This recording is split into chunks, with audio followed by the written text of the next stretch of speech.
This is a video lesson on a technique for identifying forces.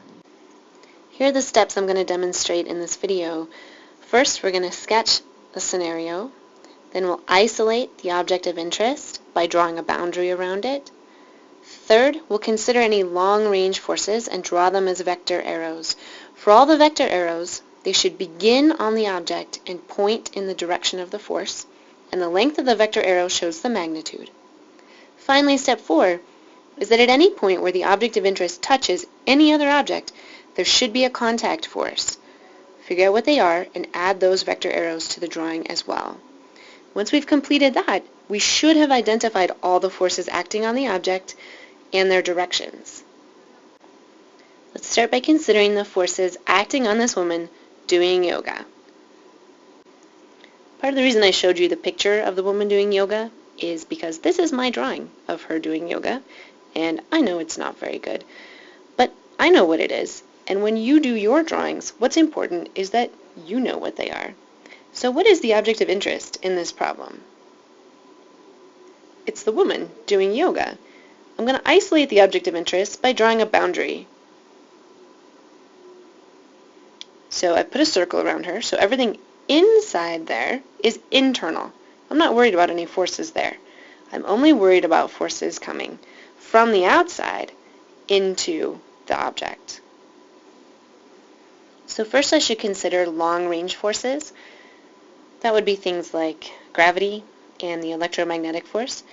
In Physics 1, we don't do much with the electromagnetic force, and it's certainly not a major factor in this problem, but gravity is.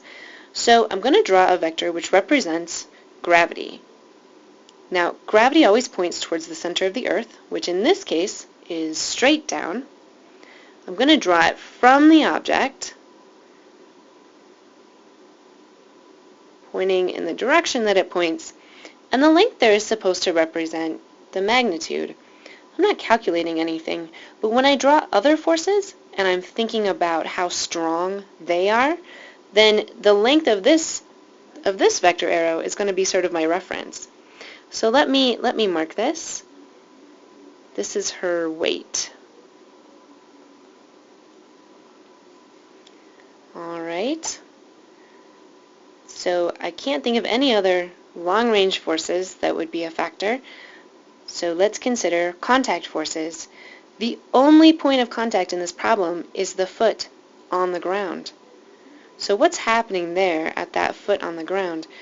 Well, the ground is supporting this woman. And so there is another force which points upward from the ground. Now I'm going to draw it from the center of the object because the woman is the object of interest. This force points up, and the lengths, I don't think I got them quite right. They're supposed to be equal in length because I happen to know that the name of that contact force with the ground is the normal force.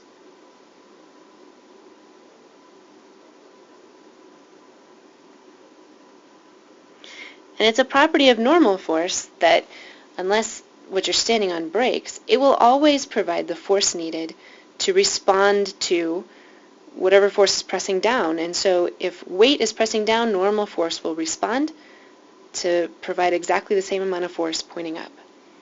And this is actually a complete force ID for the woman doing yoga. Let's take a look at another example. I would like to take a look at this picture for inspiration for our next force identification. I just found this picture. I'm not really sure what's going on, but I think it's really cool. And the object of interest that I would like to study is this person who is below the helicopter. So I would like to imagine that this person is in the process of being lowered to the deck of the carrier by the helicopter. Let's go a little farther in making assumptions about what's going on here, and we will say that he is being lowered at a constant speed, so steadily coming down to the deck of the carrier from the helicopter. So here's my drawing of what's going on. I went ahead and drew both people in the scenario. Remember, an object of interest is just that, just one object, and so to isolate the object of interest, I'll draw my boundary around the person who is being lowered. That was the person that I wanted to study. This person is being lowered to the deck of, look like an aircraft carrier at constant speed. So first off, let's identify the long-range forces. The only one that's typically important in Physics 1, and the only one that's important here, is the force of gravity, which acts on our object and points straight towards the center of Earth. So that is straight down. And let me go ahead and write on there that this arrow represents weight, which is, for us, the same thing as the force of gravity. Now we need to take a look at contact forces. Contact forces are going to occur whenever the outside world touches this boundary that I've drawn. And so there are two places. There's a cable coming down from the helicopter, and there's a cable coming from this person on the side, or a rope or something. So those are two places where there are forces acting. All right. So where are those forces? The contact point acting from the person who is standing on the carrier, I believe that person is pulling on the rope. It's not entirely clear, just from looking at the picture or the scenario I gave, how hard this person is pulling. I'm not sure what the strength would be. And so I know the direction of the arrow, but the strength is a little bit in doubt. I'm not sure how long to make it. What is the name of this type of force when force is being applied with a tool like a rope or a cable or a strap of some kind? Do you remember? This is tension. And I'm going to call this tension number 1. And the magnitude I'm not sure about. So I'll make a note here. Magnitude, question mark. I am not exactly sure how strong that is, but I do know the direction. All right, let's consider the other contact force. This is another tension because it's force applied with a cable or a rope or something like that. This time, from the scenario I gave, I know both the direction and I know the magnitude. This person is being lowered at a constant speed to the deck. So coming down at a constant speed means no acceleration. No acceleration means all the forces, at least in the vertical direction, need to cancel out. And so this force that's pointing up, this tension, needs to be the same length, same magnitude as the weight. And then I'm going to go ahead and give this a name. This is also a tension, but it's important to realize there are two tensions. There's different tensions. So this is tension 2. All right, we've identified the forces on this object. All right, for this final example of force identification, I would like to think about this person sitting on this sloped rock.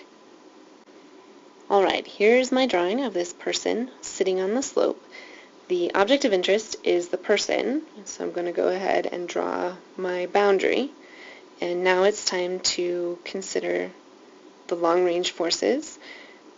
Just kind of as before, there's one long-range force, and that's gravity, or weight. And so we'll draw that pointing straight down towards the center of the Earth.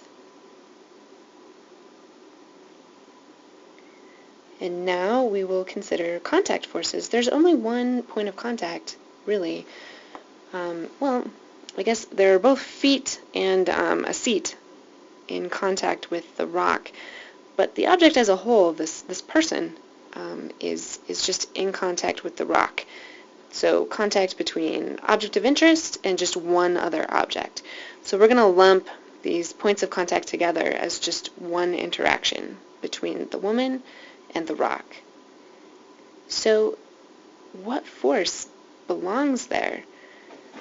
Well, we have a surface and it's responding to the weight. And so this is actually going to be a normal force. And so let me go ahead and label this. This is normal force.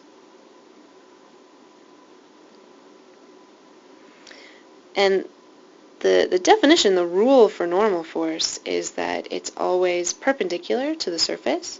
So my handwriting's a little sloppy, but this normal force arrow should be perpendicular to the surface, the rock. Now if we look at these arrows, we have weight pulling down. Normal force is going to help hold her up, and in fact the upward component of the normal force vector ought to be equal to weight. But there's a force leading off here to the left. Surely this normal force has a component to the left. She would move, she would accelerate to the left unless there was some other force acting. So there must be some other force. What's keeping her from sliding? What's keeping her from sliding down the rock? That's friction. So this is a little sneaky. There's one point of contact. I was saying we're going to lump these together as one point of contact, but there's two forces acting. So there's a friction force pointing up the hill, and that is what's keeping her from sliding into that pond down there. So this one I just drew is friction. Alright, so examining these forces, we have a downward force, that's the weight. We have some upward force that's coming from normal force, and look at this, a little bit coming from friction. Normal force is always perpendicular to the surface, so that meant that there was some pushing going on off to the left, but friction is always parallel to the surface, which means that it's able to hold her both up a little bit from the weight and hold her from sliding down the hill. So this provides the rightward balance to the leftward part of the normal force. So those are three examples of identifying forces using a technique of isolating the object of interest, noting long-range forces, and then considering at every point of contact what contact forces might be acting.